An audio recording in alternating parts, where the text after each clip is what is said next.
kwa mwaka. Lakini kwa Agano Jipya, wewe ama mimi ndio ninaingia patakatifu, maana nimefanyika kuhani.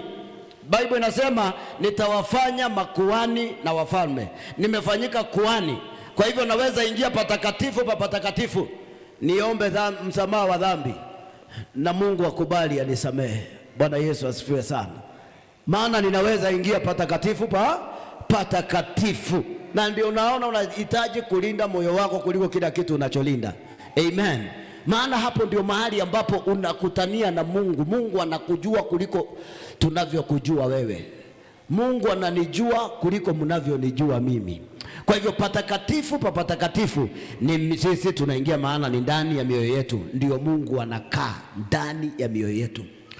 Biblia inasema, Yesu akasema, tangu sasa Mungu anawatafuta waabuduo halisi, watakao mwabudu Mungu kwa roho na kweli.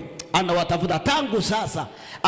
Sio wanaoabudu mahali fulani, kanisa fulani. Hapana, waabuduo halisi, wanaomwabudu kwa roho na kweli. Akakataa ibada ya Wasamaria, akakataa ibada ya Wayahudi. Akasema, mwanamke Msamaria alimwambia, nyinyi mnaabudu kule Yerusalemu, sisi tunaabudu kwa milima. Akawaambia, hiyo yote imefika mwisho. Mungu anatafuta waabuduo halisi, maana ile utaratibu wa ibada ulikuwa unabadilishwa.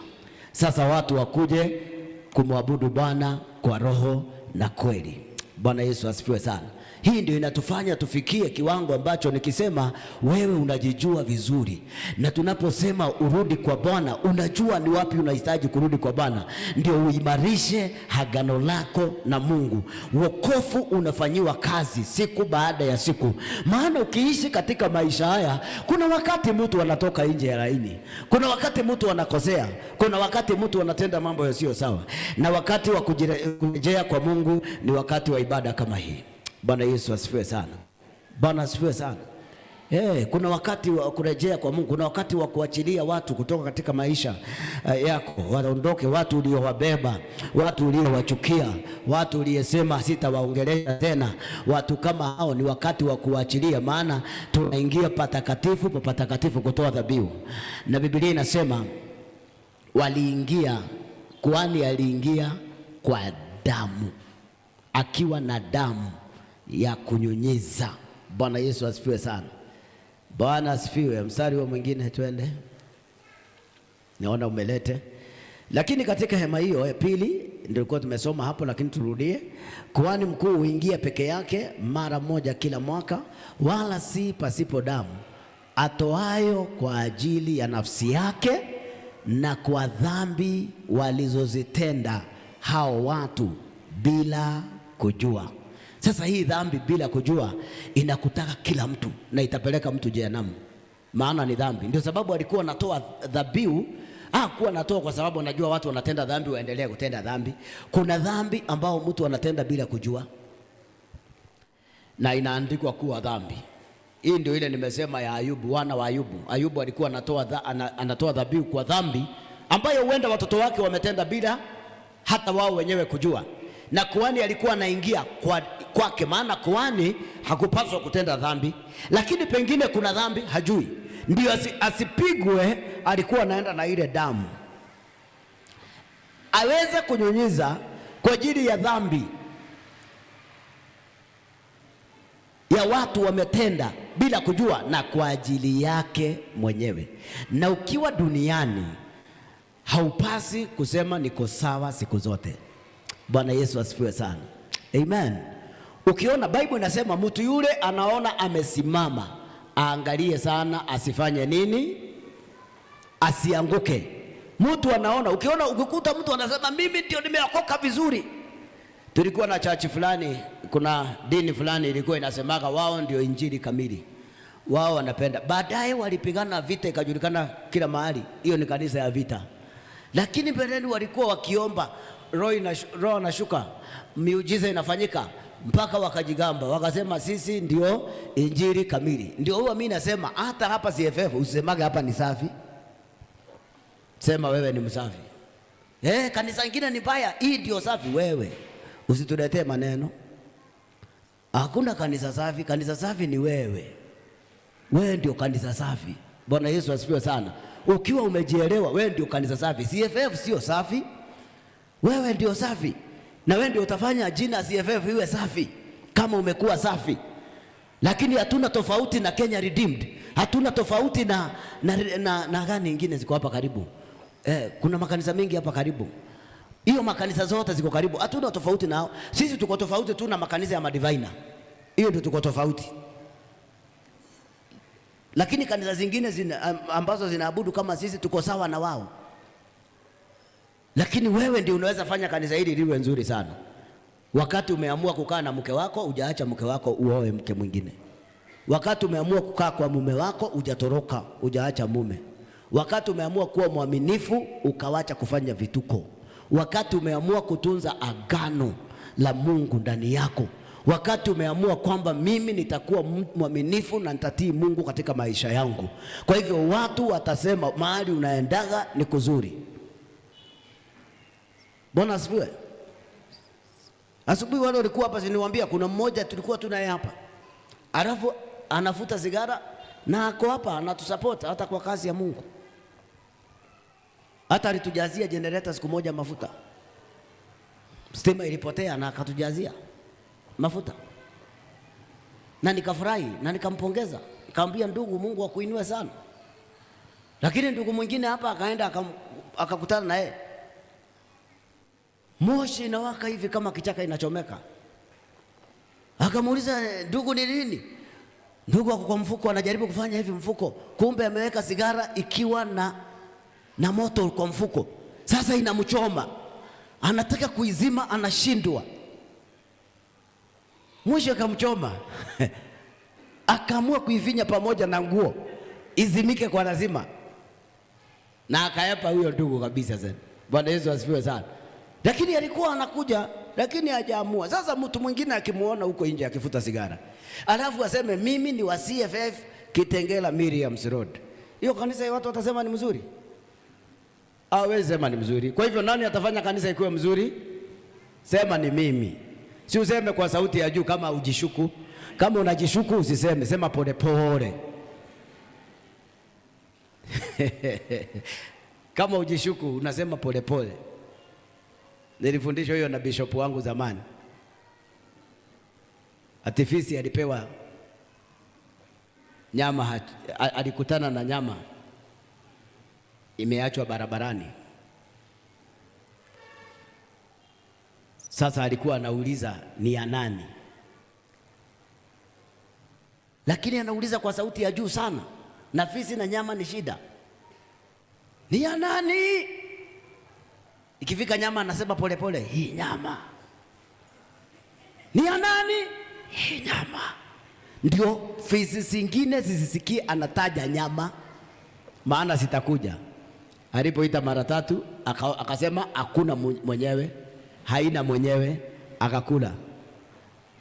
Bwana Yesu asifiwe sana. Wewe ni Mkristo, umeokoka, imarisha agano lako na Mungu. Bwana Yesu asifiwe sana. Kuna msemo watu wanatozoea kusema, wakisema wokovu ni roho ya mtu. Ni ukweli, hawakoseagi. Lakini wakuta mtu anakuambia wokovu ni roho yake wakati umemkuta na vituko. Ndio anakuambia wokovu ni roho yake. Tunataka ikuwe roho yako ukionekana uko safi. Na ni kujitahidi sisi wenyewe. Na vile nilisema asubuhi, si eti kwamba mambo ya dunia hayavutii, yanavutia sana. Ni mazuri kufanya. Kuna urafiki mzuri sana. Kuna hanasa nzuri sana duniani. Lakini kwa sababu tumeokoka, tumefanya agano na Mungu wetu, tunakataana nayo kwa jina la Yesu Kristo. Amen. Hata Daudi aliona watu wa dunia kama wanafurahi sana, mpaka akaongea na Mungu akamwambia hawaendagi mbali hao watu. Sasa Biblia inasema anaingia na hiyo damu ambao ni anaitoa kwa ajili ya nafsi yake na dhambi zile watu wamezitenda bila kujua. Kwa nini imeandikwa hapo hivyo? Unajua dhambi ambazo unapanga kufanya ukiwa umeshaweka agano na Mungu wako, alafu unapanga kufanya dhambi. Unakuta mama anapanga kufanyia mtoto wake abortion, ama msichana amepata mimba anapanga kutoa, anasema ikifika miezi 6 nitatoa, ikifika mwaka watoto wafikishaji mwaka miezi 9, karibu nipotee hapo, karibu niseme miaka 2, akifika miezi 4 anapanga kutoa. Hiyo dhambi inalipagwa na gharama, si na damu. Bwana Yesu asifiwe sana. Hiyo dhambi yenye imepangwa inalipiwa gharama. Ndio unakutaka kuna watu wanaadhibiwa hata kama wameokoka, kwa sababu ni gharama, lazima wajilipie sasa ya dhambi. Sio ati kwamba haitasamehewa aende mbinguni, bado atasamehewa, lakini atalipia gharama. Bwana Yesu asifiwe sana. Ndio imeandikwa katika kitabu cha Ufunuo, wale hawataokolewa mara ya kwanza, parapanda ikilia, watajiokoa kwa damu yao wenyewe. Bwana Yesu asifiwe sana. Kwa nini? Kwa sababu ni gharama watalipa. Wengine watakatwa kichwa, watakuwa wanaambiwa mnakubali Yesu ama mnasema Yesu bado ni Bwana. Ukisema ndio, kichwa inakatwa, unaenda mbinguni kwa damu yako wewe mwenyewe, kwa sababu utakuwa umeachwa. Hii kabla hujaachwa, tegemea damu ya Yesu ikusaidie. Bwana Yesu asifiwe sana. Bwana asifiwe sana. Amen. Watu wengi wanaopanga kufanya dhambi, kusamehewa dhambi kwa damu ya Yesu inakuwa ngumu sana, kwa sababu ni dhambi unapanga ukijua, ninaipanga nikijua. Mtu anapanga kufanya uovu mkubwa na anajua na anaendelea kupanga, kwa hivyo hawezi kusafishwa kwa hii damu. Ndio sababu iliandikwa hapa ilikuwa inatakaza watu kwa dhambi wamefanya hao watu bila kujua. Kwa hivyo dhambi zote umefanya bila kujua ama bila kuitarajia. Kama ile tunasemaga Daudi alifanya dhambi na Mungu akamsamea. Tofauti ya dhambi ya Daudi na ya Sauli. Dhambi ya Sauli ilikuwa ya kupanga. Dhambi ya Daudi ilikuwa ya kushtukia. Hajapanga, hata hakuwa anajua ule mwanamke alizini naye. Aliona huyo mwanamke akauliza ni wa nani? Huyo mwanamke ni wa nani? Maana ni ghafla alilala kidogo usingizi ya kiroho. Alafu akaona mwanamke akasema ni mzuri sana. Ni wa nani? Wakaambia ni wa mmoja wa wanajeshi wako. Akasema na ni mzuri sana. Wageni wakamtembelea, wakamwambia kuja uchukue huyu. Na ndio sababu msamaha wake ulikuwa haraka. Halitubu dhambi na akasamehewa, na Mungu akaendelea urafiki na yeye. Unakuta mtu amekuchokoza ghafla, kwa sababu ya ile kuchokozwa ukakasirika, ukatukanana hata wewe. Hiyo tunasema dhambi yenye hujakusudia. Simu chokozwa na mtu, hata unapanda matatu unachokozwa na mtu vibaya mpaka unakuta kahasira kamepanda. Wachana na mimi. Mjinga wewe. Umekuta umetukanana alafu unasema aya nimetukanana. Oi, Mungu nisamee. Hiyo unasamehewa. Ndio inatakazwa hata leo. Bwana Yesu asifiwe sana. Bwana asifiwe. Lakini dhambi nyingine watu wamepanga mwaka mzima. Damu ya Yesu inakataa kutoa. Inasema ulipie gharama. Na ndio watu wengi dhambi zao watalipia gharama. Na gharama nyingi unalipaka kwa kugongwa na kaugonjwa Kenya akaishi. Dhambi nyingine unalipia kwa kufilisika. Ngine unalipia kwa kuteguka, ufunjike kamguu. Ndio unaona watu wengi wakiteguka, tunajaribu kuchunguza aliteguka aje. Tukimwombea ikatae, tunajua analipa dhambi. Bwana Yesu asifiwe sana. Amen. Na ni kila mtu, hata mhubiri, hata mshirika, wote ni hivyo. Kuna dhambi lazima uilipie gharama. Umeifanya, umeipanga, ukamaliza kupanga ukaifanya. Sasa kutolewa ni lazima ulipie gharama. Bwana asifiwe sana. Bwana asifiwe. Ndio maana unafaa kuomba Mungu akupunguzie hiyo gharama ya kulipa. Pia hiyo inakubalika. Unaweza kuwa gharama yake ni wewe kuteseka miaka 3. Sasa unaweza omba Mungu akupunguzie uteseke miezi 6 ama mwaka 1. Iko kwa Bible imeandikwa. Biblia inasema Kain aliua ndugu yake na Mungu akamadhibu. Alipoona ameteseka akarudi kwa Mungu. Akamwambia adhabu yangu ni kali sana, naomba unipunguzie. Na Mungu akampunguzia, akamwekea harama kwa taji kwa kichwa chake hapa. Akamwambia akasema sasa kwa hii alama watu wakimuona Kaini wasimuue, akae pamoja na watu, maana Mungu alikuwa amemfukuza. Hakuna mtu anataka kumuona, anaona muuaji, lakini akampunguzia gharama. Kaini akabakia tu na hukumu, lakini imepunguzwa, na hivyo unaweza punguziwa hukumu. Bwana Yesu asifiwe sana. Wale walijikuta wamefanya abortion. Najua nikiongea neno hili utakuta kuna mtu mmoja katikati yetu ashawaifanya jambo kama hilo. Jikuta umeokoka na ukasaidia mtu kufanya abortion. Wewe ni muuaji, uliua. Na kama uliua, unaweza kuwa ile maisha unaishi ni mateso ya ile dhambi ulifanya.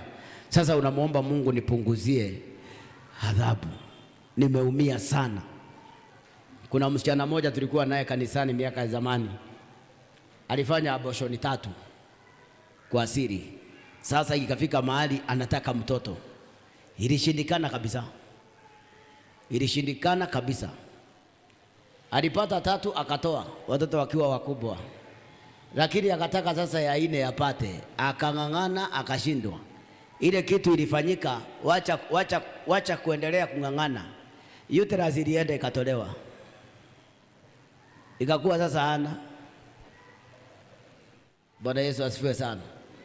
Yaani adhabu, unapewa adhabu. Na alikuwa msichana mrembo ya ajabu, amekaa kanisani miaka mingi, lakini kumbe alikuwa anafanya vitu ambavyo si sawa. Sasa ikatokea wazi,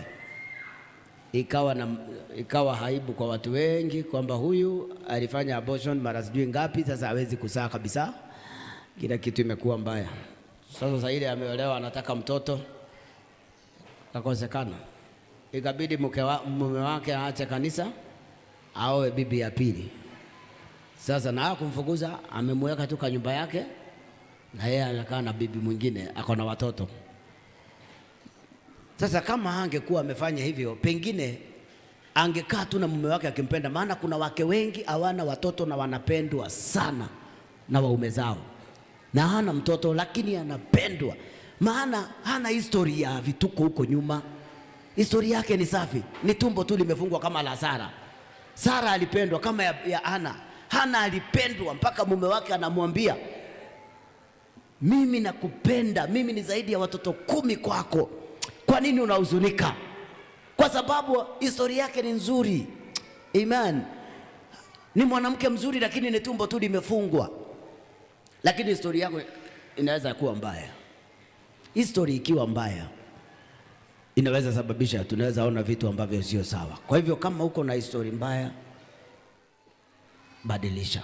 Bwana Yesu asifiwe sana. Amen. Bwana asifiwe.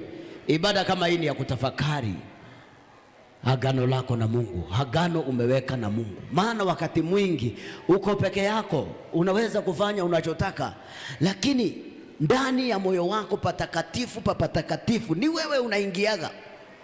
Ndio unaona hata ukikosea, ukiingia kwa maombi ya ndani, unakumbukaga nimefanya makosa fulani, unakumbukaga dhambi zako, maana ni patakatifu. Unakumbukaga nani amewahi fanya dhambi alafu anaenda kuomba anasahau hata alifanya dhambi. Kwanza unaanzaka kutubu hiyo. Baba, nakuja mbele zako, ninajua mimi ni mbaya sana Bwana, hata usistahili kuongea na wewe, mimi ni bure, mimi ni takataka. Unakuta mtu anajitukana kwa sababu ile makosa alifanya. Amen. Kwani nyinyi mjawahi kujitukana kama mimi? Iko zamani nilikuwa naombaga hivyo lakini nikabadilisha. Nilikuwa nasema Bwana, mimi nikiwa nimekosea tu hivi, alafu niende maombi, nasema mimi ni bure, mimi sifai.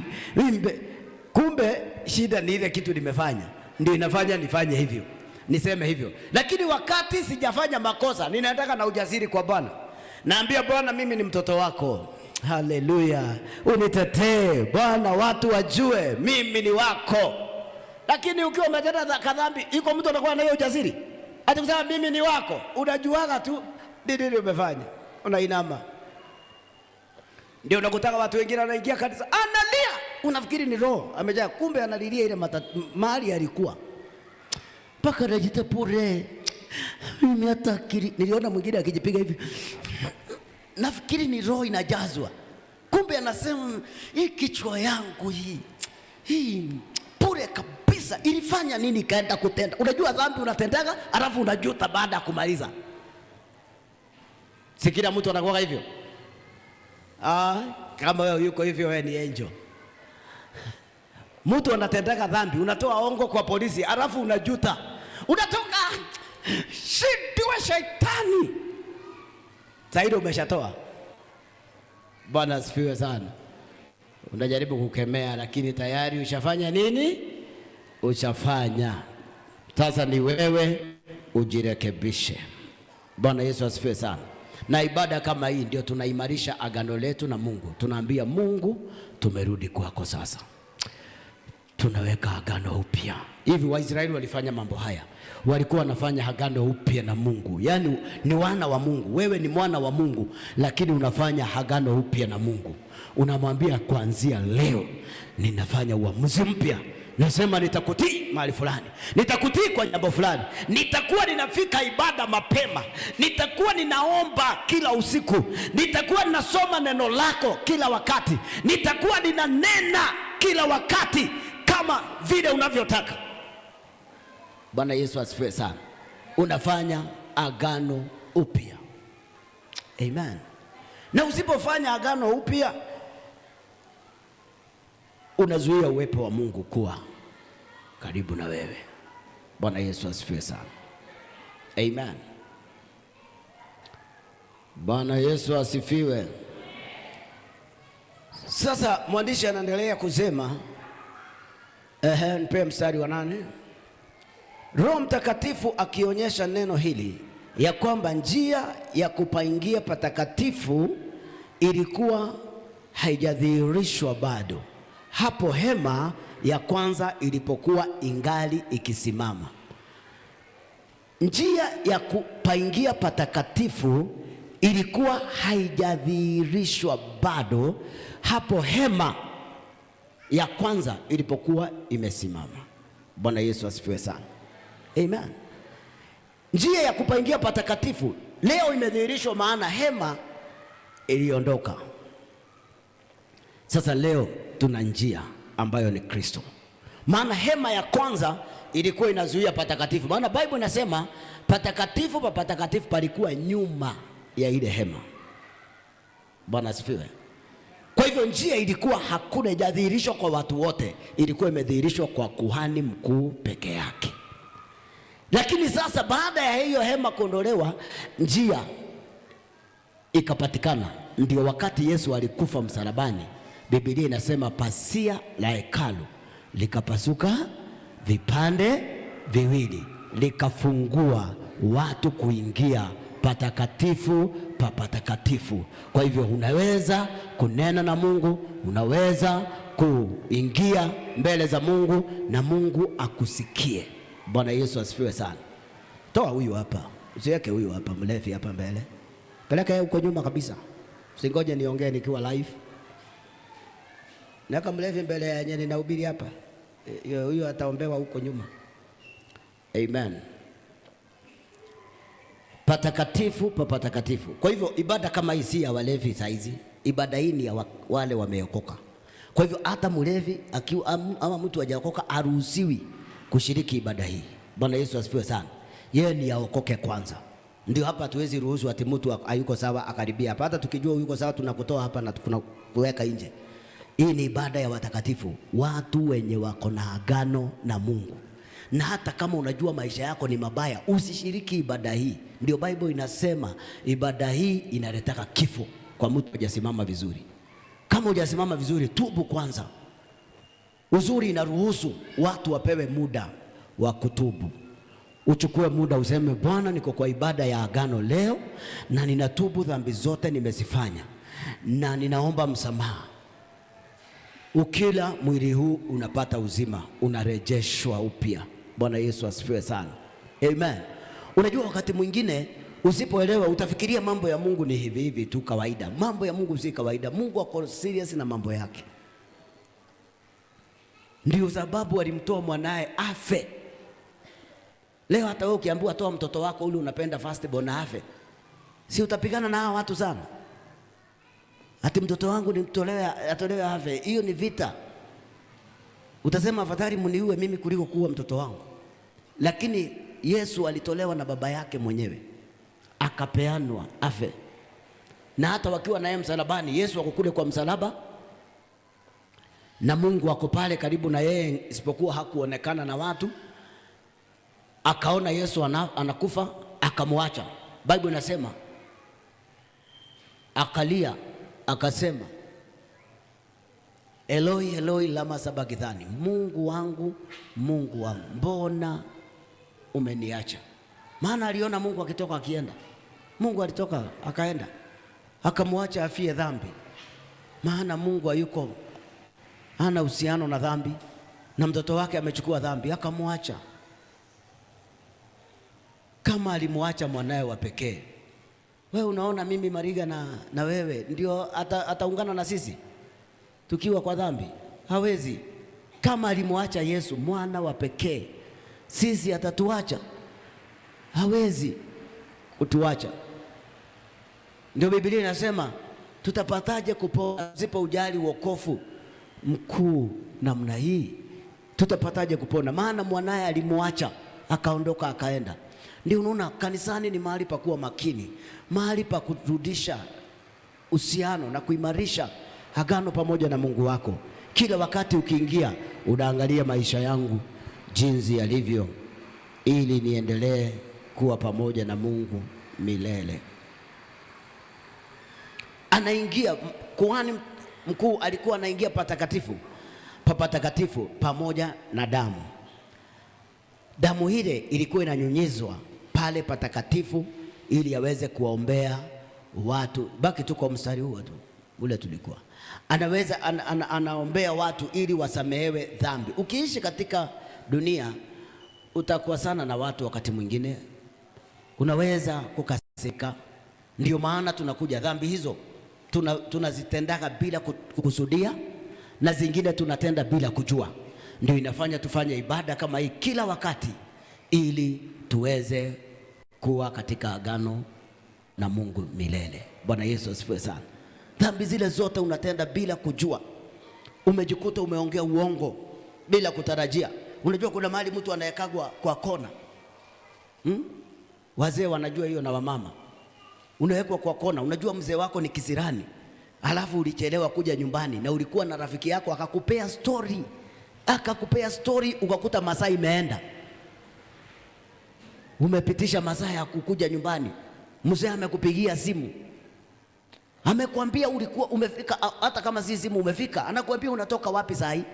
Si unajua vile unajaribu kujitetea, unajaribu kumwambia, maana ukimwambia ukweli hashiki, mpaka unajaribu kuongea, unamwambia kulikuwa na jamu ilishikana hapo. Kwanza mlolongo ilishikana ikasimama, na hakuna jamu ilikuwa hata. Unajaribu kuondoa kisirani. Uliza mwenzako, kwani maneno pastor amesema ni yake tu, haijawahi fanyika kwako? Hiyo dhambi ambayo si ya kukusudia, si unajua hiyo? Ulikuwa unaenda kazini, ulilala oversleep. Oversleep, umechelewa, alafu unafika kazini umechelewa saa 2 na unafaa kujia saa 1. Unadanganyana. Tuliangushwa na pikipiki. Hata ni Mungu ametusaidia, ni miracle imefanyika. Ukiniona hivi, hii ni muujiza. Paka unaambiwa pole nyingi, pole. Mungu uliumia wapi? Na hakuna mahali umeonana na pikipiki, hata ni mguu ulitembea. Uliza mwenzako, umewahi sema kitu kama hiyo? Ni dhambi si dhambi? Wacha niulize, ni dhambi si dhambi? Ndio hiyo walikuwa wanaambiwa dhambi, wametenda wengine hata bila kujua. Hujapanga, hujakusudia, lakini umejikuta tu ya kujiokoa. Bwana asifiwe sana. Maana mbinguni inaandikwa ni nini? Ni dhambi. Shetani anaendaga na mashtaka. Alisema ameanguka na pikipiki, na hakuna pikipiki alipanda. Amedanganya, imeandikwa. Sasa ukitubu hivyo ndio unaondolewa, unatakazwa. Bwana Yesu asifiwe sana. Sasa hii ni mchana kwa ibada hii ni kutakazwa na dhambi zote ambazo tumetenda bila kujua ama bila kukusudia. Bwana Yesu asifiwe sana. Tunaimarisha agano na Mungu. Amen. Watu wengi wameongea uongo kwa simu, wamedanganya, uko mahali na hauko hapo, ukijaribu kujiokoa kwa njia moja ama kuepuka balaa. Unajua hata kuna watu unaepukaga balaa tu, ni balaa. Unaona akikutana na mimi ni balaa, sitaki akutana na mimi. Anakuja anakuwa kwa hata anauliza ako ndani, unaambia mtoto mwambie si uko, na uko ndani ya nyumba. Bwana asifiwe sana. Lakini hiyo sio uongo. Mimi siona kama hiyo ni uongo. Unaonaje? Hiyo ni uongo. Hiyo ni uongo. Uliza mwenzako mara ngapi umesema hivyo? Na ulienda ukatubu. Unajua hiyo unaona ni kama mambo ya kawaida. Mwambie si uko. Unajua kuna mtu akikukujia unaona ni kisirani, hutaki kukutana na yeye na amekuja. Hata mimi nimejikuta mara mingi nikisema mwambie si uko. Si uko, alafu ninakumbuka ni uongo. Ninasema sasa, ninasema nimwambie aje? Naambia unyamaze, ngine inashindikana.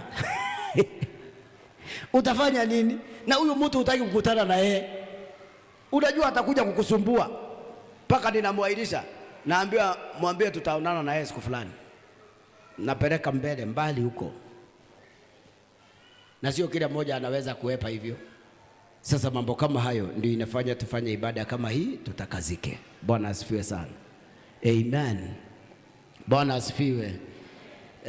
Mstari huo mwingine unasema ambao ndio mfano wa wakati huu uliopo. Hapana, huo mstari wa 8 nimeumaliza. Hebu nipe mstari wa 8.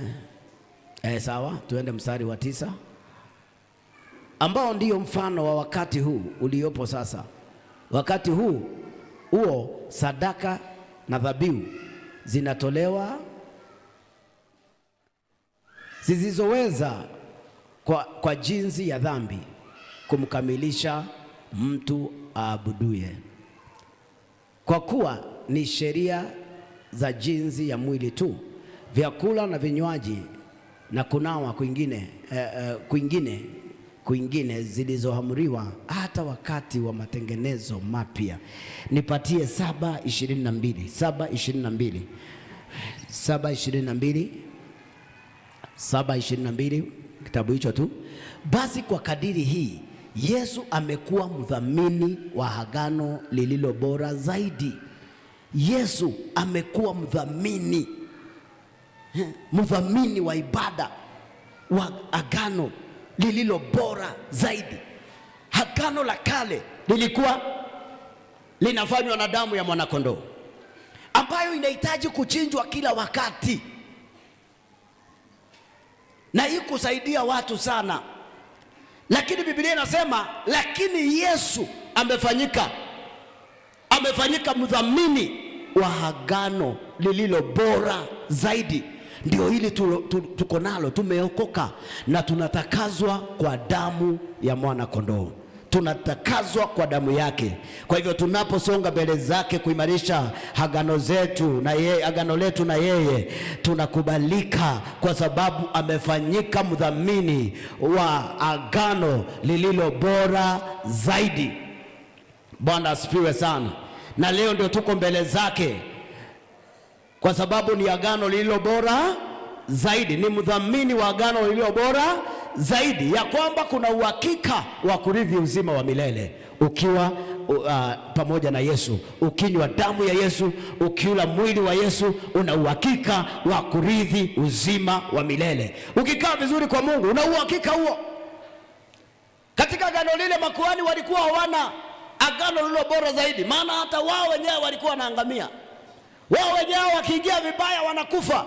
Lakini agano bora zaidi liko na neema, liko na kipindi cha neema ambacho unapewa cha kurekebisha mambo yako, unapewa cha kugeuka, unapewa cha kutubu. Katika agano lile hawakukuwa na kipindi kama hicho, hawakukuwa na neema. Ukiingia ukiwa na dhambi unakufia huko ndani mara moja. Lakini hiki kiko na neema, agano lililo bora zaidi. Amekuwa mdhamini wa ile agano, ya kwamba unapewa nafasi ya kurekebisha, unapewa nafasi ya kubadilika, unapewa nafasi ya kutengeneza mambo yako na Mungu. Bwana Yesu asifiwe sana. Na sasa ndio tumepewa nafasi hii siku ya leo kutengeneza mambo yetu na Mungu. Haleluya. Kila mtu anajijua. Umepewa nafasi ya kutengeneza mambo yako na Mungu. Umepewa nafasi ya kurekebisha popote panapaswa kurekebishwa. Umepatiwa hiyo nafasi na Mungu siku kama hii. Nipewe mstari mwingine.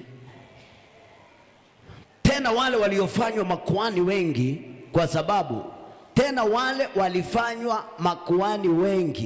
kwa sababu walizuiliwa na mauti wasikae. Bali yeye kwa kuwa anakaa milele, anao ukuhani wake usioondoka. Huyu kuhani anakaa milele ambaye ni Yesu, anaye ukuhani ambao hauondoki. Lakini wale makuhani wengine walizuiliwa. Bwana Yesu asifiwe sana. Walikuwa wengi lakini wengine hawakukaa. Lakini huyu kuhani wetu Yesu ambaye tunashiriki damu yake, maana amekuwa mdhamini, amedhamini hii ibada ya damu ya agano kupitia damu yake mwenyewe. Ni kama mtu akuambie ninakudhamini ufanye jambo fulani, ufanye sherehe fulani, yeye aliifanya kwa damu yake mwenyewe. Kwa hivyo leo tuna kuhani mkuu ambaye amedhamini agano bora kuliko lile la kwanza. Kwa hivyo ni wewe kutengeneza mambo yako mbele zake. Nipatie kitabu hicho tu, 8:6 Waibrania 8:6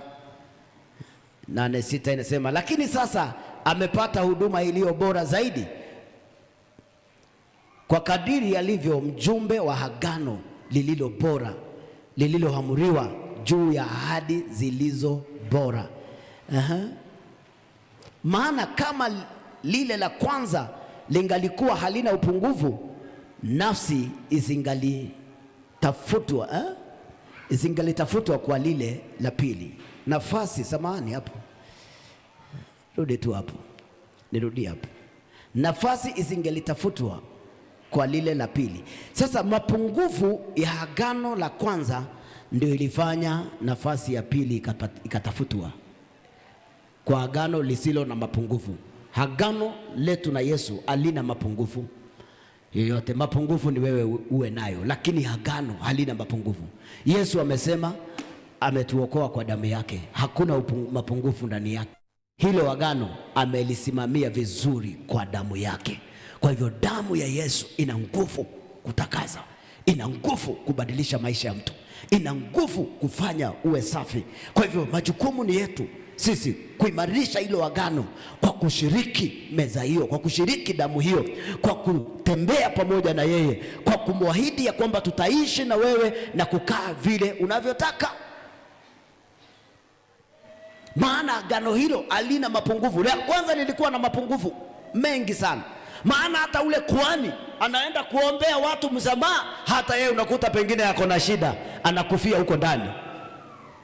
Lakini Yesu hakuwa na mapungufu yoyote. Kwa hivyo akiingia kukuombea msamaha, ako safi. Bwana Yesu asifiwe sana. Ndio sababu akawa mdhamini wa agano lililo bora zaidi kuliko lile la kwanza. Na leo tuko mbele zake katika ibada hii, tunapokumbuka siku ambayo alichinjwa. Maana tunaposhiriki meza hii tunakumbuka ile, sio lazima ikuwe wakati wa Pasaka. Tunakumbuka ile siku alichinjwa, damu ilimwagika, tunadhamini damu yake. Hii damu iliyo na nguvu ya kunitakaza, kuniondolea dhambi, kuniondolea makosa. Ninamwahidi kubadilika, namwahidi kumtii, namwahidi kumtumikia. Patia mstari huo mwingine. Maana anapowalaumu asema, angalia siku zinakuja, hasema Bwana, nami nitawatimizia nyumba ya Israeli na nyumba ya Yuda agano jipya. Anapowalaumu anasema siku zinakuja, nitawatimizia nyumba ya Yuda na nyumba ya Israeli agano jipya. Sasa hili ndio agano alikuwa anasema la damu ya Yesu. Maana agano la kale limekuwa na mapungufu mengi, lakini anawaambia siku zinakuja. Anawalaumu kwa kukosa kushika agano, anawalaumu kwa kukosa kutii, lakini anawaambia nitawatimizia. Siku zinakuja. Sasa siku hizo ndio tunaishi. Hizi siku ndio zilikuwa zinanenwa ya kwamba nitaleta agano jipya, agano ambalo ni la damu ya mwana wake Yesu Kristo. Baada ya hii hakuna damu ingine ya kutakasa dhambi. Hakuna damu ingine ya kutuokoa. Ukikosa kuokolewa na hii damu ya Yesu, ukikosa kusaidiwa na hii damu ya Yesu, hakuna damu ingine. Ukishindwa kubadilika kwa damu ya Yesu, hakuna damu ingine, hakuna msaada mwingine. Ukikaa kanisani uharibikie kanisani, hakuna msaada mwingine utapata. Ni kama vile wana wa Israeli walivyovuka bahari ya Shamu wakaenda ng'ambo nyingine, na kufika ng'ambo ile wakataka kurudi. Hawakuweza kurudi kwa sababu hakukuwa na muujiza wa kutawanya bahari ya Shamu tena waweze kurudi. Kwa hivyo walifia jangwani wote. Hakuna damu ingine. Biblia inasema mtu akitenda dhambi anamrudisha Yesu juu ya msalaba. Anamrudisha juu ya ile msalaba, maana ile msalaba iliokoa watu, na akitenda dhambi anamrudisha. Kwa hivyo yale machungu Yesu anakuwa nayo. Kwa hivyo ni vizuri kuimarisha agano lako na Mungu wako. Tunapoenda kushiriki ibada hii ya ushirika mtakatifu kwa kuinywa damu ya Yesu na kuula mwili wake, ni vizuri kutafakari. Simama tu kwa miguu yako mahali ulipo. Simama tu mbele za Bwana. Ni vizuri kutafakari, agano hili nimefanya na Yesu. Nimefanya maamuzi ya kumfuata Yesu. Nimefanya maamuzi ya kumfuata Yesu. Nimefanya maamuzi ya kumfuata Yesu. Ni vizuri utafakari. Ukiwa tu umesimama umefunga macho yako, anza kutafakari maisha yako. Tafakari maisha yako jinsi yalivyo. Rimashalaba rekamazintala mayanda. Tafakari tu maisha yako. Tafakari ushirika wako na Mungu.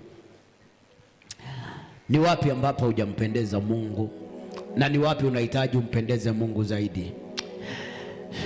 Walio watakatifu na waendelee kutakazika, walio waofu na waendelee kutenda dhambi. Shakala maganda ribazia yanda. Walio wachafu waendelee kuwa wachafu, walio wasafi waendelee kuwa wasafi. Shala maganda ribazaya. Tafakari maisha yako na uhusiano wako na Mungu wetu tunapoimarisha agano letu. Wakati wana wa Israeli walipoambiwa wamrudie Mungu, waimarishe agano pamoja na Mungu, Mungu alikuwa amewaambia, mkienda nchi hiyo msioe wanawake wa hayo mataifa, msifanye wanayoyafanya, msikae kama wao, msiabudu miungu. Lakini wakaenda wakaabudu miungu, wakaenda wakatenda kama wale walivyotenda, na Mungu akakosana na wao. Lakini waliporudi walilia sana, wakasema, Bwana, tumekubali kurudi na kutenda vile unavyotaka. Ndiyo, walikuwa taifa la Mungu, lakini walihitaji kuimarisha agano waliloagana na Mungu wao, wakitolewa katika nchi ya Misri. Sisi tumetolewa duniani siku kama hii ya leo, tunahitaji kuimarisha agano letu na Mungu. Lintaraba shakabaganda ramazaya, na kumwahidi Mungu tutampenda zaidi Mungu wetu, tutamtumikia sana Bwana wa mabwana. Rabakanta rimazaya, tutampenda huyu Mungu wa mbinguni, maana kupitia damu ya mwana wake Yesu Kristo, rabashikanta ramazaya, alitukomboa, aliturejesha, alitutoa utumwani. Na kwa hiyo tutaimarisha uhusiano wetu na yeye Mungu wetu. Malentaraba shantalabaganda harakama yanderebosikantaraba yandaraba shalataraba shakabagandarima. Nena tu kila mmoja, nena na Bwana kuhusu maisha yako, kuhusu uhusiano wako na Mungu. Mwambie Bwana, nataka ushirika na wewe, nataka ushirika mpya na wewe, ni uimarisha ushirika wangu na wewe katika jina la Yesu Kristo. Rima kanta rababuzaya litarabashaka mazanta labaseketeri mazia shantala barabashaka baganda rama rima seketeri mazaya rintala bayanda raba kunta. Biblia inasema kila mmoja apambanue moyo wake, apambanue. Sasa ni wakati wa kupambanua, kujua vile unavyoishi maisha yako. Lintaraba shaka maganda ramakanta rababozaya, maisha yako yapambanue, ujue maisha yako jinsi yalivyo, kama wewe ni mmoja wa kutunza agano ama haujatunza agano pamoja na Mungu wetu. Malenta riba shaka maganda rakata rababu zeketere mazaya. Biblia inasema ujichunguze, uangalie maisha yako mwenyewe, uyachunguze mwenyewe, maana kuna mambo lazima uchunguze ndio ujue kama uko sawa ama hauko sawa. Na hiyo ni nafasi umepewa ya kujichunguza, upambanue maisha yako. Chunguza maisha yako, mienendo yako, njia zako kama zinampendeza Mungu wetu. Chunguza raba shikanta ramazaya ralalabo setele mazia. Chunguza, maana meza hii ya Bwana ulete kifo na ulete uzima wa milele. Sisi wote tunahitaji uzima wa milele. Meza hii ulete uzima wa milele. Yesu akasema, atakayeula mwili wangu na kuinywa damu yangu anaye uzima wa milele, na nitamfufua siku ya mwisho. Lintaraba shikentereba, nitamfufua kwa ajili ya uzima. Makantaraba shandarama zaya lintaraba shaka bagadaraba. Endelea kunena na Bwana. Endelea kutubu dhambi na makosa popote unaishi. Kuna mahali sijakaa vizuri na Mungu, tubia. Nafasi ya msamaha iko hapa, siku ya leo. Wakati kama huu ndio Mungu anakumbukaga vile Yesu alikufa msalabani. Yesu akisema wasamehewe, wanasamehewa wote. Yesu akisema usiwahesabie makosa, tunasamehewa. Wakati huu anakumbuka mateso ya mtoto wake. Yesu alipolia msalabani akasema, Baba, uwasamehe maana hawajui walitendalo. Uwasamehe. Hii ndio wakati pia kuachilia watu. Hii ndio wakati wa kusamehe watu. Samea watu. Liba kanta ramazaya. Mwendelee kutayarisha. Tayarisheni meza, tutaiombea mkimaliza. Nena tu na Bwana. Watu wazame kwa maombi jamani. Tuzame kwa maombi jamani. Zama kuongea na Mungu. Ndio maana ya kuja kanisani. Ndio maana ya kuja katika hema ya kukutania. Ndio sababu tuko hapa. Remazaya, tuongee na Mungu, tunene na Mungu. Zama hata ukipenda kuzama, hata ulale chini, zama katika uwepo wa Mungu. Ingia, penya huko, mwambie Bwana, mimi nataka kuwa wako kuanzia leo. Nataka kufanana na wewe kuanzia siku ya leo. Nataka kutembea na wewe Bwana. Nimekataa kutembea peke yangu. Lintaraba shaka bagada ribazaya rekataraba. Nisamehe makosa na dhambi Bwana. Dhambi yoyote imeonekana kwangu. Ninatubu. Kiwa leo ndio pia tunamalizia maombi ya siku 21. Tunaambia Bwana tuonekanie, nguvu zake zifanye kazi juu yetu, uwepo wake uwe pamoja nasi, atuondolee shetani maishani mwetu, atupe ushindi, atushindanie kwa damu ya agano. Alantaraba kuta lipakayabu sentere mazaya. Atuonekanie Mungu wetu, atuonekanie. Rimashaka bagana lintaraba shika mazanta rabayanda Reka mazaya. Nena tu na Mungu wetu, mwambie Bwana, nataka kuishi unavyotaka. Oh, nataka kuishi unavyotaka Bwana wa mabwana. Rima kanta riba shata la mazaya. Nataka kuishi unavyotaka Bwana.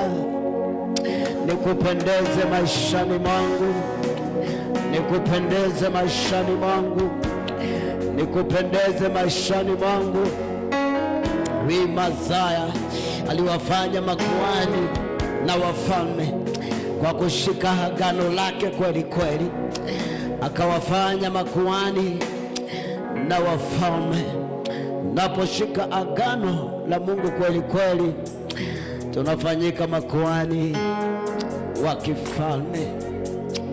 Rimaza kantaraba, rima kantaraba,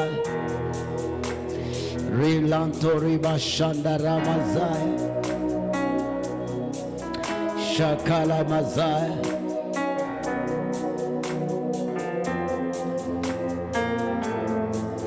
Rimazi kantarama zaya.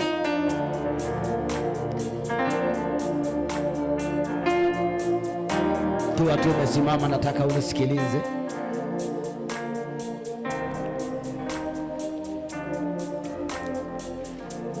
Wakorintho wa kwanza 11 mstari wake wa 27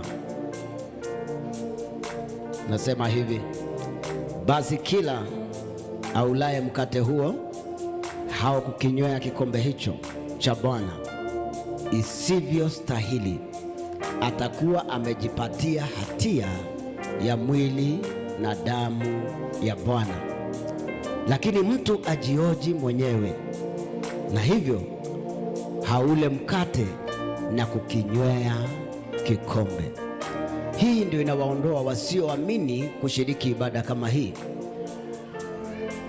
Biblia inasema anayekula asile bila kujioji. Unajioji maisha yako yakoje na Mungu wetu? Maana kama hautajioji na ule, una makosa na dhambi ambazo haujatubu, utajiletea hatia kwa mwili wako. Kwa hivyo yeyote aulaye mkate huu na kuinywa damu hii anapaswa kujioji mwenyewe ili aweze kula na kukinywea kikombe hiki. Maana alaye na kunywa hula na kunywa hukumu ya nafsi yake, kwa kutoupambanua ule mwili. Kwa sababu hiyo wako wengi kwenu walio hawawezi na dhaifu, walio hawawezi. Ukila mwili wa Yesu na damu ya Yesu kwa unafiki, mtu sio wa kweli, bila kujioji, unaweza kuwa mgonjwa na kuwa dhaifu kimwili na kimaisha.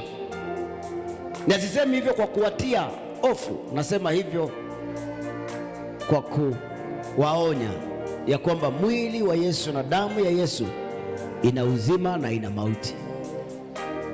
Kwa hivyo nafasi hii unapewa, ndio sababu nasema kila mtu ajioji na ujiombee. Bwana Yesu asifiwe sana. Ujioji na ujiombee ili uweze kushiriki ibada hii. Wapo wengi ushirikisha watu ibada kama hizi bila kuwa makini, na wamefanya watu wengi ni dhaifu. Watu wengi wamepata shida nyingi, na Biblia inaonya, inasema tusishiriki isivyopasa. Isivyopasa ni kumaanisha wewe ni mtu mwovu lakini unashiriki, unafanya vituko lakini unashiriki, unatembea kwa njia mbaya lakini unashiriki, na ujajioji ujirekebishe. Sasa hii ni wakati wa kujirekebisha mbele za Bwana katika maisha yetu, ili tuweze kushiriki meza ya Bwana. Na watu kadha wa kadha wamelala. Inasema watu kadha wa kadha walishiriki hii mwili, alafu wakapata kashida wakaondoka duniani, kwa sababu hawakushiriki meza ipasavyo. Vile mwili huu unapatia mtu uzima, vile unalete pia na kifo. Lakini kama tungejipambanua nafsi zetu tusingalihukumiwa, ila tuhukumiwapo twarudiwa na Bwana, isije ikatupasa adhabu pamoja na dunia. Sasa Mungu anapeana hiyo nafasi kwa haraka. Kurudiwa na Bwana ni wakati unatubu, wakati unaomba Mungu msamaha, unarudiwa ndio usifanane na mtu wa dunia, ndio usikuwe kama, maana wewe ni mwana wa Mungu. Hata kama umekosea, wewe ni mwana wa Mungu, umemwamini Kristo ni Bwana, lakini umefanya makosa. Usifananishwe na mtu wa dunia mwenye ambayo haamini Mungu kabisa na hajali Mungu. Hukumu yake na yetu isifanane, tunarudiwa. Ndio maana anapeana kipindi cha kujitakaza, ndio turudiwe na Bwana. Amen. Funga tu macho yako, endelea kunena na Bwana, tukingoja meza itayarishwe, iwe tayari ili tuweze kushiriki. Rila bashantara mazaya makayandere baboshentele mazia shalalala bosantara mazaya makayandere babosika nena na Bwana rabashikantara mazekentere mazaya.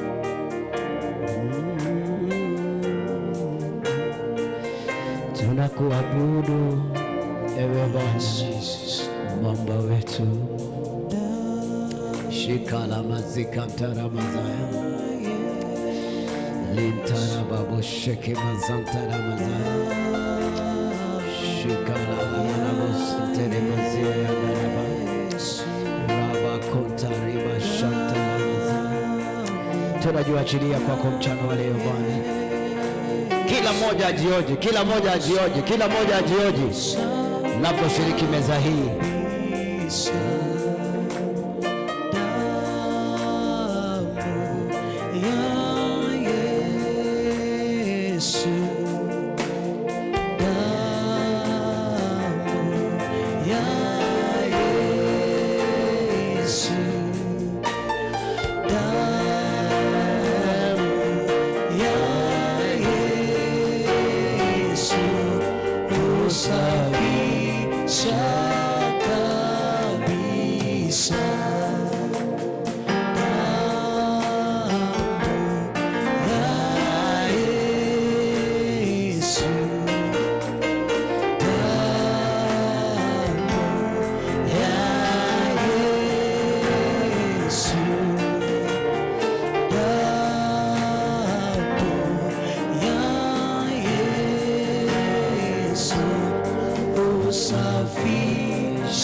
Amen.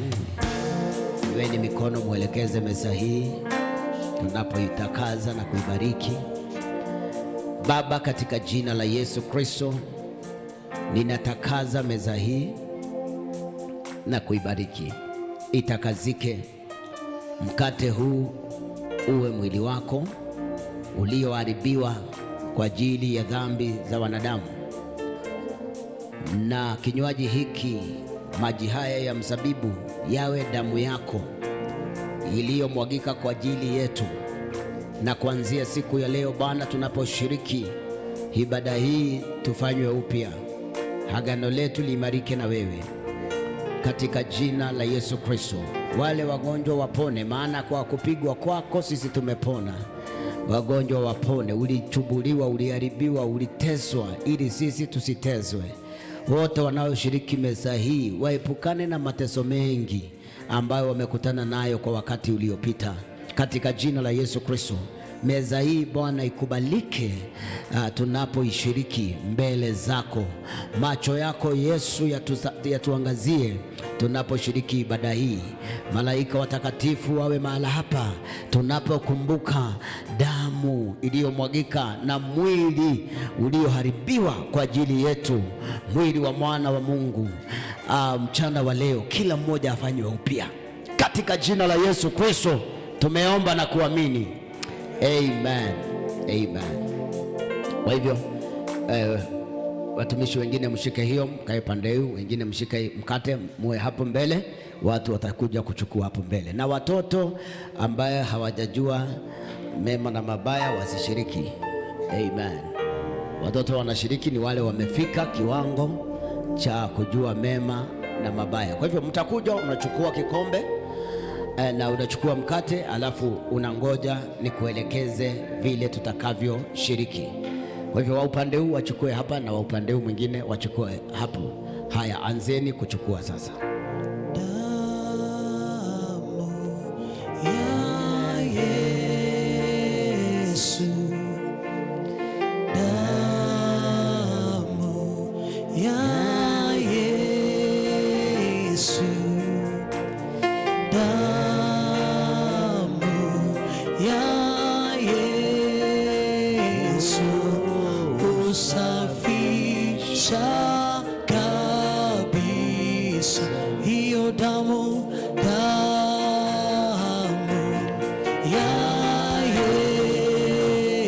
Kuna watu wataponywa hata magonjwa kwa sababu ya kushiriki mwili na damu ya Yesu. Kuna miujiza hufanyika katika miili ya watu kwa sababu ya ibada kama hii tunaposhiriki, maana damu ya Yesu ina nguvu.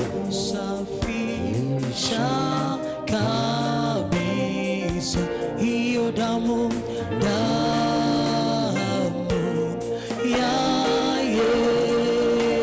Yesu, damu ya Yesu, damu ya Yesu husafisha kabisa. Imba damu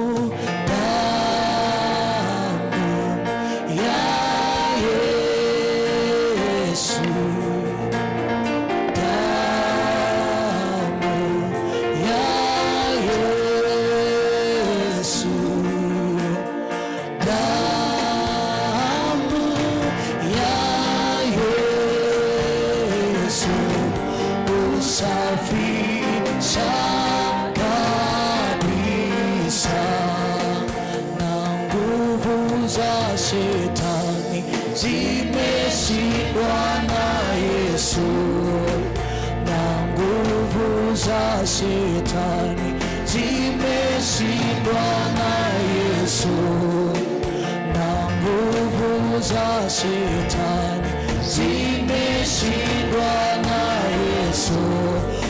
Asifiwe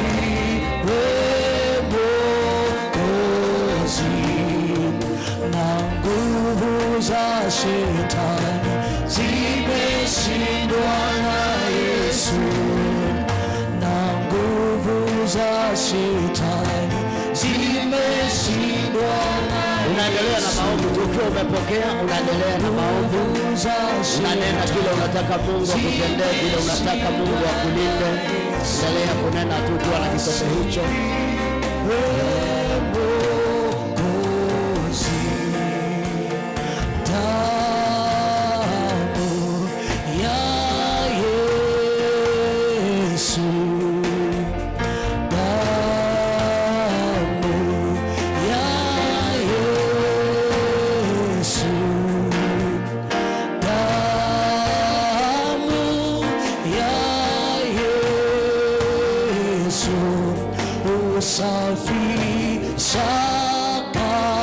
Biblia inasema tungojeane. Kwa hivyo ndio sababu tunakuambia utungojee, kila mlapo mngojeane, tule pamoja mwili na damu ya Yesu.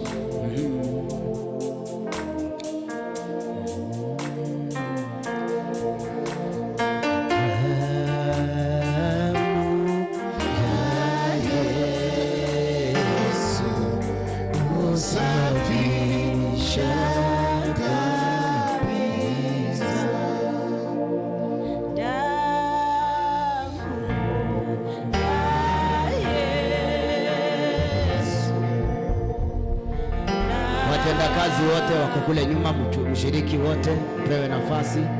Usiwe na watendakazi, walimu wa watoto waje hapa, walimu wa watoto waje hapa, wote tupokee. Waimbaji kila mmoja na kusiwe na mhudumu ambaye hajapewa. Akiwa hajapewa anafaa tuambie ako na shida gani, tumsaidie. Kule nyuma kote kuhakikishe wahuduma wote wanapokea meza ya Bwana. Wahuduma kwanza ni muhimu sana, wanapokea meza ya Bwana. Ukiwa na shida na Bwana, mshughulike na yeye. Wahuduma wote, walimu wa watoto waje hapa, walimu wa watoto waje hapa.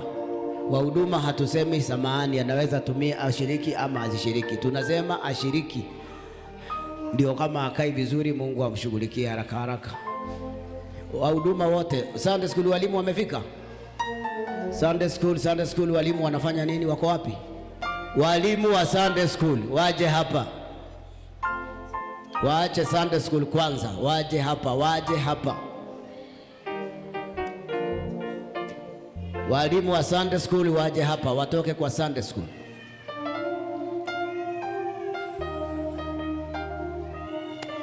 Mhuduma yeyote asiyeshiriki meza ya Bwana apaswi kuwa mhuduma kanisani. Kujeni, hatuwezi waacha kama mshiriki. Na kama mnajua maisha yenu si mazuri, muombe msamaha hapa. Na mkikula mnaadhibiwa. Wahuduma, nisiseme hivyo muogope kukuja siku ya meza ya Bwana. Meza ya Bwana, wahuduma wote, washirika ndio tunaruhusu mmoja wawili wanaweza kosa kukula, lakini wahuduma wanasimama kwa madhabahu, lazima washiriki mwili wa Yesu. Ndio kama hawakai vizuri hawahukumu haraka. Amen. Geuka, chukua mkate, patia hawa wahuduma. Weka mkate chini, toa kikombe hapa.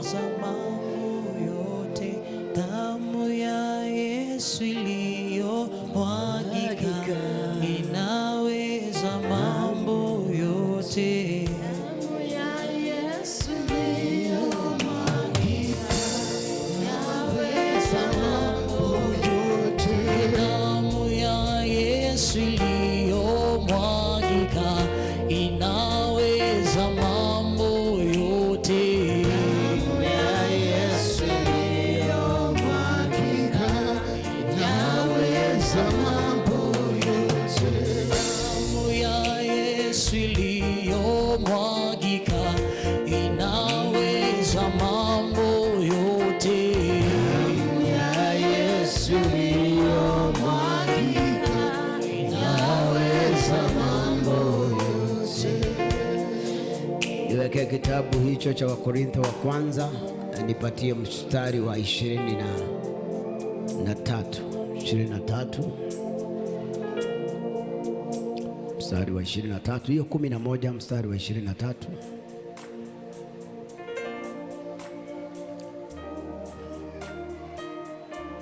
Kwa maana mimi nilipokea kwa Bwana niliyowapa nanyi. Hayo ni maneno ambayo yanatuongoza kushiriki ibada hii. Tunawapatia yale na sisi tumepokea, maagizo tuliyopokea kutoka kwa Bwana. Yale ambayo tumepokea kwa Bwana ndiyo tunayowapatia, ya kuwa Bwana Yesu usiku ule aliotolewa alitoa mkate. Siku ule aliotolewa aende kuuawa kwa ajili yetu, aende kufa kwa ajili ya dhambi zetu, alitoa mkate. Mstari 24, naye akiisha kushukuru akaumega, akasema, huu ndio mwili wangu ulio kwa ajili yenu, fanyeni hivi kwa ukumbusho wangu.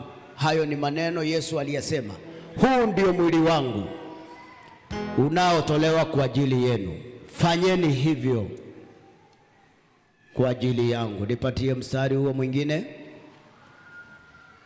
Na vivi hivi baada ya kula akakitoa kikombe akisema, kikombe hiki ni agano jipya katika damu yangu, fanyeni hivi kila mnywapo kwa ukumbusho wangu. Vivyo hivyo akatoa kikombe akasema, hii ni damu ya agano, kila mnywapo mfanye hivi kwa ukumbusho wangu. Baba, katika jina la Yesu Kristo, tumeushika mwili wako na damu yako ili tuweze kushiriki kwa ajili ya ukumbusho wa mwili na damu iliyomwagika msalabani kwa ajili ya dhambi zetu. Tunapokunywa na kuula mwili huu, uzima uwe ndani yetu, maisha yetu yawe salama. Tunaimarisha agano letu na wewe, ya kwamba kupitia damu hii agano letu liwe imara, kupitia mwili huu agano letu liwe imara. Kuanzia siku hii ya leo, kila atakayeshiriki mwili huu na damu hii, maisha yake yasibaki vile yalivyokuwa tena.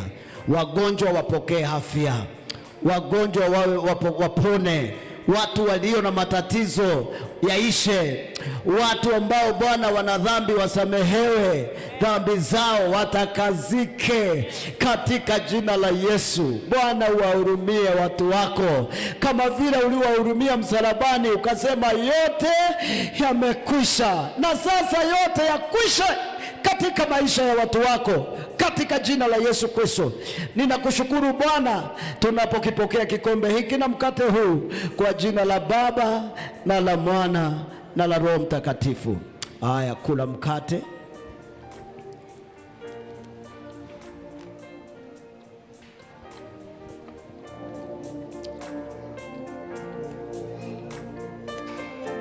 Shiriki kikombe pamoja, wote pamoja.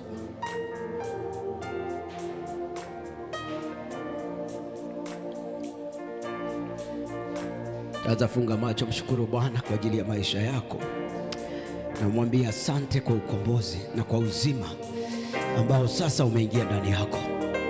Uzima sasa umeingia ndani. Mshukuru Bwana. Malebosika mayandaraba. Sasa hivi wewe ni mtakatifu, maana umetakazika kwa damu ya mwana kondoo, damu iondoayo dhambi za wanadamu. Shalabaganda rikazia yandaraba shanta lama. Imarisha agano pamoja na Mungu. Melakanta raba shikantere mazia yandaraba ramakanta raba bozaya shenterere bosika mazanta laba. Wewe ni mtakatifu sasa. Nena na Bwana anakusikia hivi sasa. Mwambie natamani ushirika wetu imarike, ufanywe upya Bwana, agano letu lifanywe upya. Nena na Bwana. Shikaba gandaraba shantalalaba sheketereba sekeba yandaraba alantaraba. Utakazike kwa damu, wagonjwa wapate afya, wagonjwa wapone, nguvu za Bwana zishuke juu ya watu sasa, katika jina la Yesu Kristo. Wapo Bwana uwe mwingi hapa. Shikabaganda raba shanta labazaya rakabaganda raba zakate rimakanta raba shekaba. Watu wafanywe upya sasa, watu wafanywe upya sasa, watu wafanywe upya. Mioyo yetu imetakazika. Shakalalalalalalala shatalalalala rekaba zantaraba. Nakutamani sana Bwana, utawale moyo wangu, utawale nafsi yangu. Shakabaganda shakamaganda rima zeketere mazaya shakabaganda ramazaya makantaraba rima shantalaba. Mshukuru Mungu wetu kwa ukombozi, kwa wokovu. Mshukuru Bwana kwa kuwa ni mwema. Malenta riba shantalalalaba shakabaganda. Natamani kukupendeza Bwana, natamani kukupendeza Bwana. Shikabaganda rabazaya shikaba. Nakutamani wewe ni Bwana.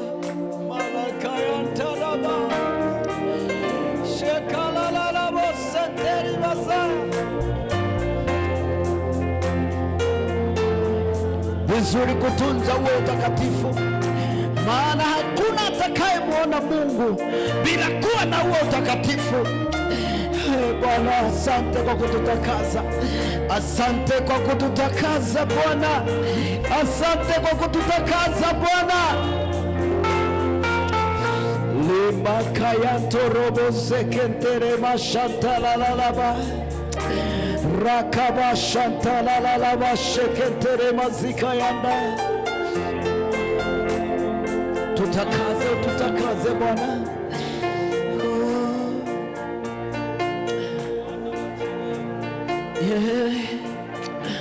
Bwana, uwepo wako uwe mwingi katikati yetu sasa.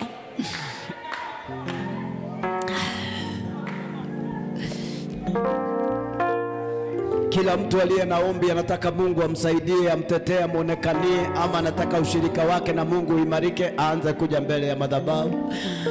Anga za mbingu zimefunguka, mbingu ziko wazi sasa hivi kututetea, kutupigania, kutushindania, kuja mbele ya madhabahu. Mtu yote anataka kitu kwa Mungu. Sasa ni wakati wa kukuja kwa Mungu, ni wakati wa kuja mbele za Bwana.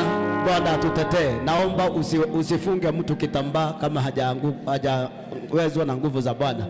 Kama hajawezwa na nguvu za Bwana, tafadhali, nguvu za Bwana zikiwaweza chini ndio mnawafunika uchi wao, ndio maana hiyo kitambaa. Kuja mbele za Bwana, kuja tu mbele za Bwana. Unahitaji chochote kwa Mungu, huu ni wakati. Asha zimukue nyuma ya watu. Rema shaka baganda ramazia yanda. Unahitaji chochote kwa Bwana, huu ni wakati. Unahitaji kutetewa na Bwana. Mbingu ziko wazi kabisa, ziko wazi hapa. Ziko wapi? Zinasikika. Wote tulio pamoja kiroho tunasikia mbingu zimefunguka. Mungu yuko hapa kuwatetea watu wake. Maleka ntara bashanda. Funga tu macho, endelea kunena na Mungu. Hata unaweza kuja tu kwa Mungu kumwambia, nakuja mbele zako, unisaidie nikupende zaidi. Si lazima tu kuja na mahitaji mengine ya kusaidiwa.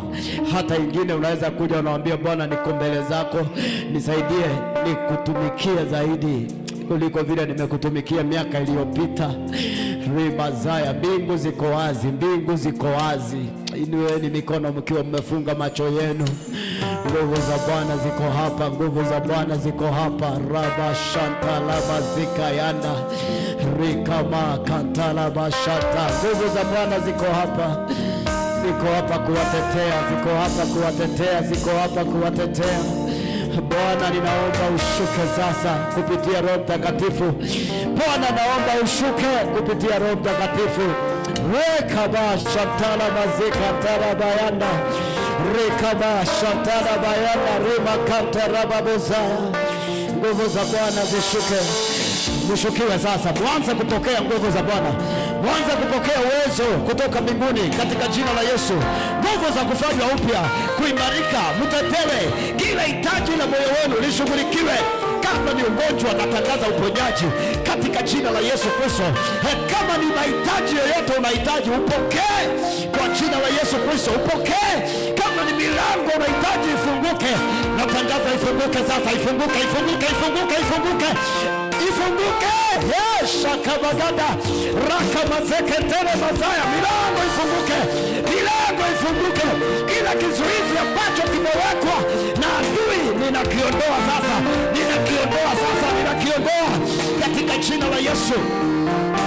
Watu wengi wafurahishwa na nguvu za Bwana. Watu wengi wafurahishwa na nguvu za Bwana. Mpokee nguvu zinazowezesha watu kuwa tofauti katika jina la Yesu Kristo. Mpokee nguvu zinazowezesha watu kufanya mambo makubwa katika jina la Yesu Kristo. Maana damu ya Yesu ina nguvu, damu ya Yesu ina uwezo, damu ya Yesu ina nguvu, na hiyo tumeipokea. Ina uwezo, ina uwezo, ina uwezo, ina uwezo. Shaka bagada rimazaya, ina uwezo. Damu ya Yesu ina uwezo. Pokeeni nguvu za Bwana, pokeeni uwezo wa Bwana. Kila mmoja ajiachilie mbele za Bwana. Mungu yuko hapa. Mbingu ziko wazi, mbingu ziko wazi, mbingu ziko wazi kuwatetea, kuwatetea. Shaka baganda makatara baganda. Baraka za Bwana ni nyingi, zimeshuka juu yenu, zimeshuka juu yenu. Pokee Bwana, pokee nguvu, pokee uwezo. Reka mashanta la la la. Reka baganda rimashanta. Makantara babozaya. Mpokee nguvu za Bwana. Uwezo wa Bwana uko juu yenu katika jina la Yesu Kristo. Rimashere rusikata. Pokea nguvu za Bwana. Tetewa na Mungu, zinaliwa na Mungu. Pokea nguvu za Bwana. Bwana akutetee katika jina la Yesu. Mungu akutetee. Nguvu za Bwana ziwe juu yako. Nguvu za Bwana ziwe juu yako. Pokea upako. Pokea nguvu. Pokea anointing. Anointing. Anointing. Pokea upako. Pokea nguvu ya kukutetea. Piganiwa na Bwana. Kunywa nguvu ya Bwana. Nguvu za Bwana ukunywe. Ukunywe nguvu. Bwana akutetee. Shataraba. Kunywa nguvu za Bwana. Tetewa na Bwana. Shetalalalabu. Shakamaganda. Kunywa nguvu za Bwana. Bwana wapiganie. Nguvu za Bwana zishuke juu yenu. Rimakatalabo sikamazantalaba. Rakamazetere mazaya. Rimasheketere mazaya. Bwana akutetee. Nguvu za Bwana ziwe juu yako. Uwepo wa Bwana ukutetee. Pokea nguvu. Pokea nguvu. Pokea upako wa Bwana. Tetewa na Mungu wa mbinguni. Tetewa. Shakama. Marabo. Kunywa nguvu za Bwana. Kunywa nguvu za Bwana. Nguvu za Bwana ziwe juu yako katika jina la Yesu. Maleka yanda raba shanta. Kunywa nguvu za Bwana. Nguvu za Bwana ziwatetee. Ziwatetee. Nguvu za Bwana ziwatetee. Shakabaganda. Mbingu iko wazi. Mbingu iko wazi kwa ajili ya wana wa Mungu. Kwa ajili ya Bwana. Mungu anakupenda sana. Kunywa nguvu za Bwana. Unapendwa sana na Mungu. Kunywa nguvu zake. Utetewe, upiganiwe vita vyako. Ushindaniwe vita vyako. Utetewe na Mungu. Utetewe na Bwana wa mbinguni akuonekanie katika jina la Yesu Kristo. Raba kanta raba. Mungu anakupenda sana. Kunywa hizo nguvu. Shataraba. Kunywa nguvu za Bwana zikutetee. Ushindaniwe.